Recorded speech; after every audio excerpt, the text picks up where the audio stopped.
नमस्कार दोस्तों, मेरा नाम दीपक कुमार, आप सभी का स्वागत करता हूं द आदर्श डायलॉग में। दोस्तों, इस देश में एक बात बहुत दिनों से प्रचलन में है कि गोदी मीडिया और गोदी पत्तलकार यानी पत्रकार।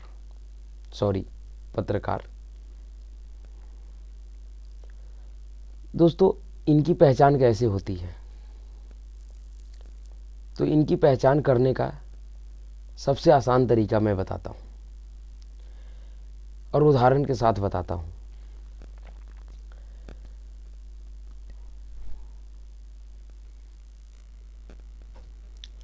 बीस मार्च 2022 को वर्ल्ड हैप्पीनेस रिपोर्ट आया था, जो अंतर्राष्ट्रीय जगत का गोदी पत्तलकार है और गोदी संस्थान है।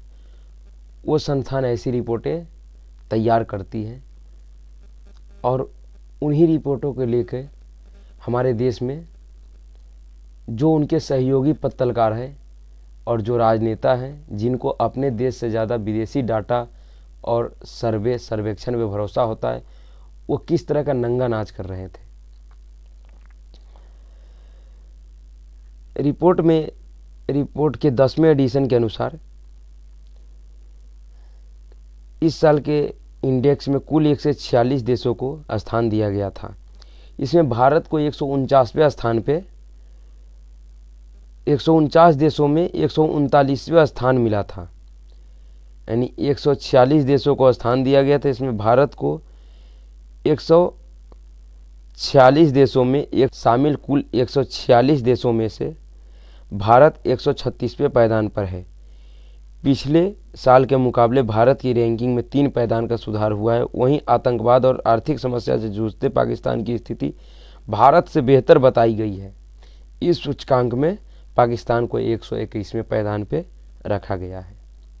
यानी कि भारत से पाकिस्तान का स्थिति बेहतर बताया था।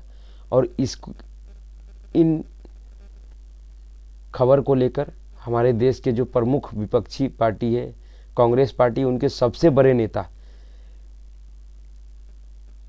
राहुल गांधी जी ने एक ट्वीट करके सरकार के ऊपर निशाना भी साधा था। वो भी मैं आपको दिखाऊंगा।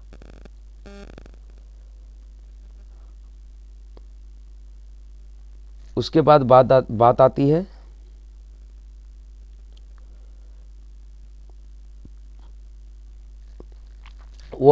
वर्ल्ड हंगर रिपोर्ट, यानी कि जो पूरी दुनिया में सबसे भूखा देशों का सूची है, उसका भी एक रिपोर्ट आया। इस सूची यह खबर 4 मार्च 2022 की है।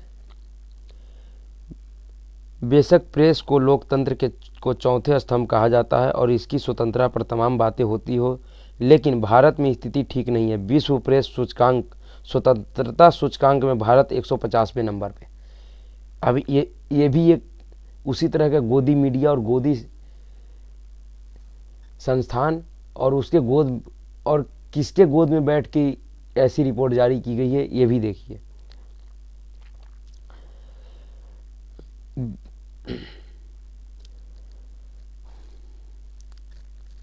विश्व प्रेस स्वतंत्रता सूचकांक में भारत 150वें नंबर पर है। पिछले साल भारत इसमें 142वें नंबर पे था।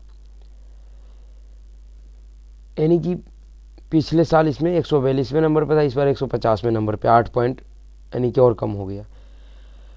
मंगलवार को जारी इस रिपोर्ट में कई और हैरान करने वाली बात सामने आई है। इनमें नेपाल को छोड़कर भारत के अन्य पड़ोसी देशों की रैंकिंग भी काफ़ी गिरी है।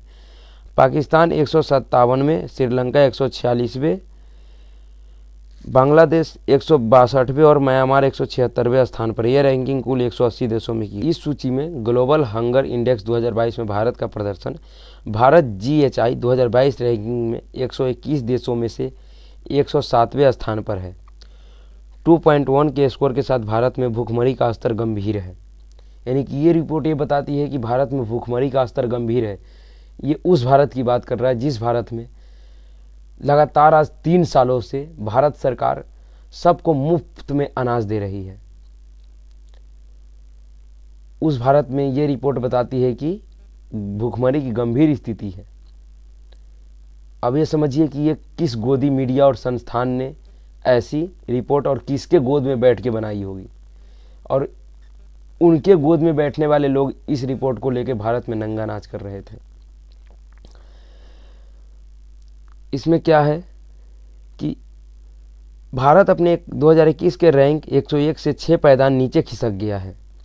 नवीनतम आंकड़ों के अनुसार GHI में शामिल सभी देशों की तुलना में भारत में बच्चों की बर्बादी की दर सबसे अधिक है। भारत अपने अधिकांश पड़ोसी देशों से पीछे है, उनकी रैंकिंग नीचे दी गई है। इस रैंकिंग में पाकिस्तान का 99वां स्थान, श्रीलंका का 64वां स्थान, नेपाल का 81वां स्थान और बांग्लादेश का 84वां स्थान है। दोस्तों, श्रीलंका का क्या हाल हुआ था वो सभी ने देखा। ये रिपोर्ट आने के बाद हुआ था शायद ऐसा हाल। तो वो ऐसी रिपोर्ट बनाने वाले दलालों के मुंह पे तो चाटा था ही था।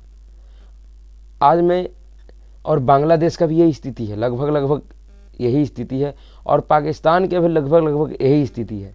पाकिस्तान का तो स्थिति बांग्लादेश से भी बदतर है और श्रीलंका से भी बदतर होने वाली है। उसका भी मैं उदाहरण दूंगा आपको।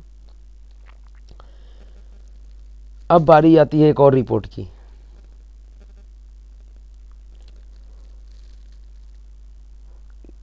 Global freedom rank.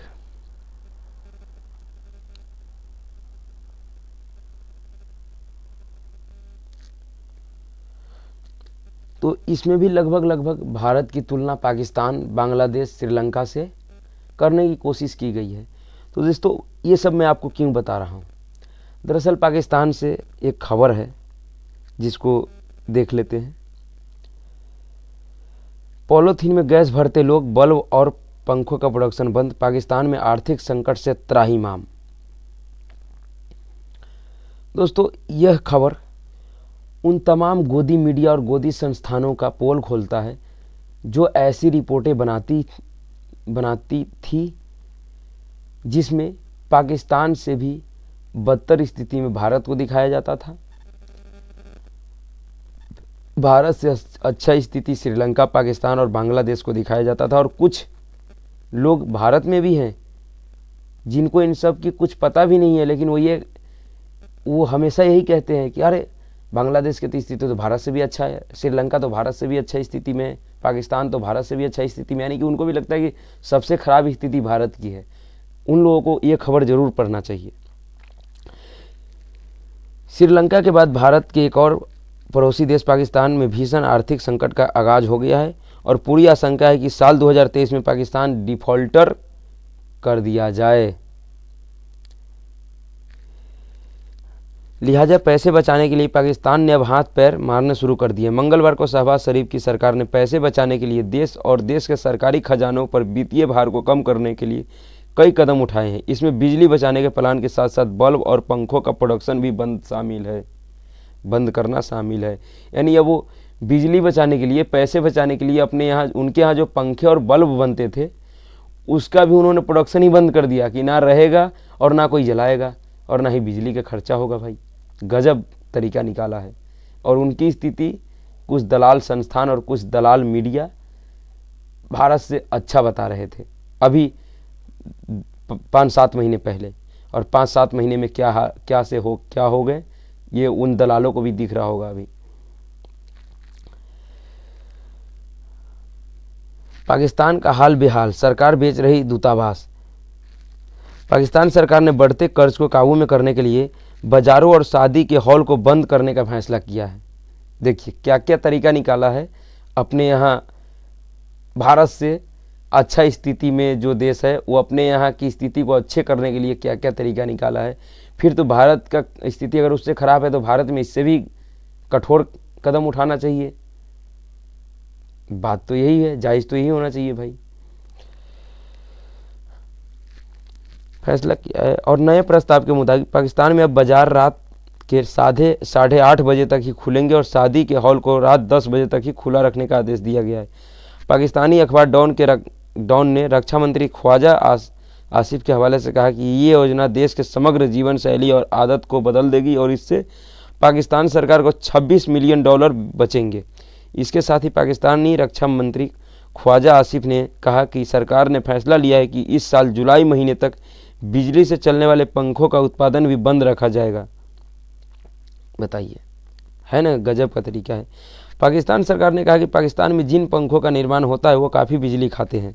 Khwaja Asif ने कहा कि पाकिस्तान में बनाए गए पंखे लगभग 120 से 130 वाट बिजली का उपयोग करते हैं, जबकि दुनिया भर में पंखे सिर्फ 60 से 80 वाट उपयोग करते हैं।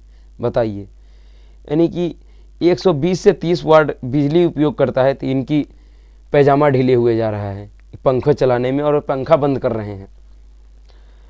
और भारत में बैठे हुए इनके टट्टुओं को लगता है कि पाकिस्तान की स्थिति भारत से बेहतर है, जबकि यहाँ का एक पंखा 200 से 250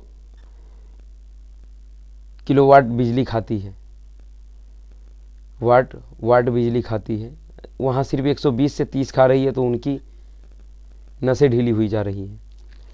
लिहाजा पाकिस्तान में बिजली बचाने के लिए पंखों के उत्पादन को बंद करने का फैसला लिया गया है। इसी तरह अगले महीने से बिजली के बल्बों का निर्माण भी बंद कर दिया जाएगा।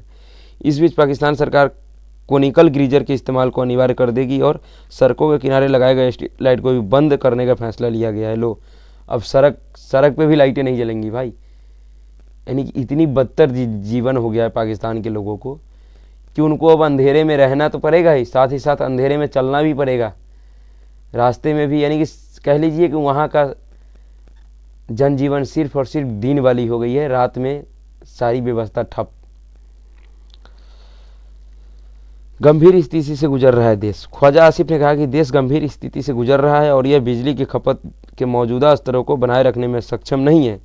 उन्होंने वर्क फ्रॉम होम पॉलिसी लागू करने की योजना की भी घोषणा की है। आसिफ ने कहा कि सभी सरकारी भवनों और कार्यालय में भी जो योजना के तहत ऊर्जा के उपयोग को कम किया जाएगा और घर से काम करने की नीति को 10 दिनों में पूरा किया जाएगा। इसके साथ ही उन्होंने कहा कि अब देश भर में जितने भी सरकारी मीटिंग होंगे वो सभी दिन में होंगे। मैं अभी बोला ना कि अब वहाँ का जो भी क्रियाकलाप होगा वो सिर्फ दिन वाली होगा। ये चले गए हैं शायद अपने ऊँटों वाली स्थिति में, 1400 साल पीछे चले गए। अब समझ लीजिए, धर्म की राजनीति करते करते कट्टरवादिता धर्मांधता में 1400 साल पीछे वाली स्थिति में चले गए हैं पाकिस्तान के लोग। ये इससे समझ जाइए। पाकिस्तान के पावर डिवीज़न के हवाले से डॉन ने जो रिपोर्ट दी है उसके मुताबिक देश का सर्कुलर कर्ज बढ़कर 10.5 अरब डॉलर हो गया है और देश की स्थिति काफ़ी ख़राब हो चुकी है। पाकिस्तान का अर्थव्यवस्था का बुरा हाल है। डॉन के मुताबिक अर्थव्यवस्था का यह हाल है कि इस्लामाबाद एक आम पाकिस्तानी नागरिक को मूलभूत सुविधाएं मुहैया कराने में असमर्थ है। विशेष रूप से लोगों को प्लास्टिक के गुब्बारों और थैलों में एलपीजी रसोई गैस जमा करने के लिए मजबूर किया जा रहा है। बताइए, एक तरफ भारत सरकार ने पूरे देश में लगभग करोड़ों लोगों को फ्री में गैस की सिलेंडर दे दिए, गैस के कनेक्शन दे दिए, और वहीं पाकिस्तान में जिसकी स्थिति कुछ दलाल पत्रकार और कुछ दलाली करने वाले संस्थान जो भारत से अच्छे बता रहे थे, उनका स्थिति ऐसा है कि वहाँ के लोगों को पन्नी और गुब्बारे में एलपीजी गैस जमा करना पड़ रहा है। सिलेंडर नहीं है उनके पास। बताइए,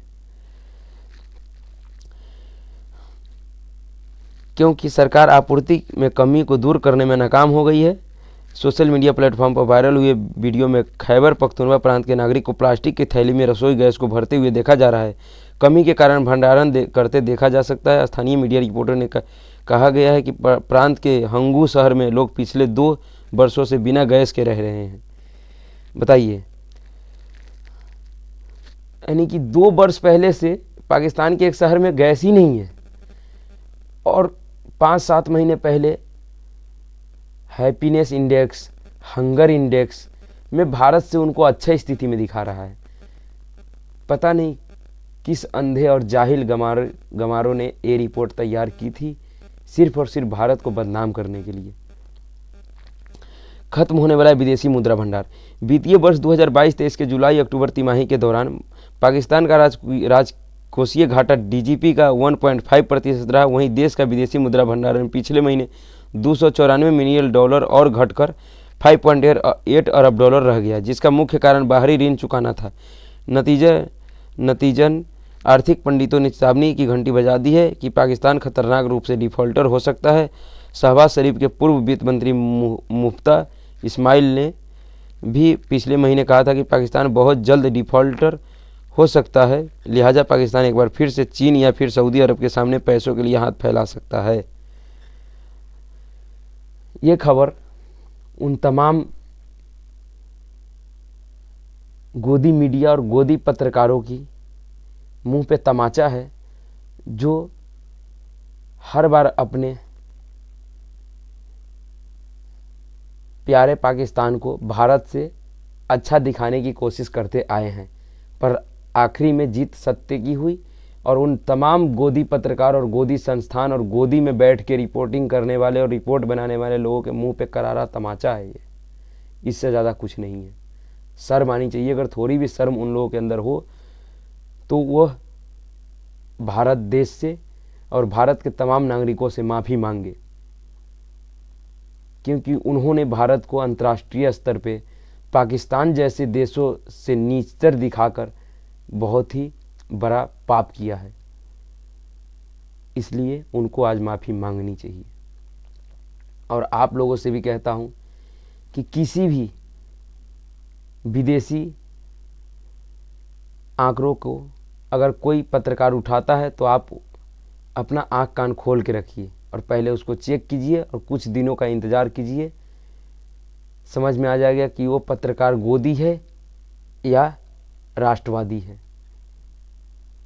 इससे अच्छा पहचान आपको गोदी पत्रकार और गोदी मीडिया और गोदी संस्थानों का संभवतः करने को नहीं मिलेगा। नमस्कार।